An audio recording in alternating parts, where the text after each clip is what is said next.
sir, no? Ay, Filipino sausage ba o German? Filipino talaga. Ang ganda naman ng t-shirt mo, sir. Duterte. Spy ka yata ng mga dilawan. Ba't dilaw yung anong print mo? Joke lang, sir. Uy, ang ganda naman ng katawan mo, sir.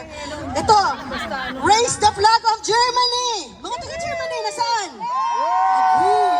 Alam mo yung taga-Germany, hindi, welcome yan sila every summer. Pero ang mga Dutch, Tagalogin na natin para hindi na maintindihan.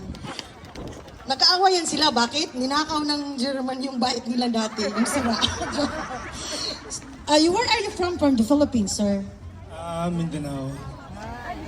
Davao. Ang taga Davao, sir. Ala sila, no? Ito, mamaya, pag may mga taga-Leyte dito na hindi makas-speech, magagalit talaga to sila sa akin. Bakit taga Davao lang lahat? Taga Davao yung performers. Huwag naman kanyang ganyan, ha?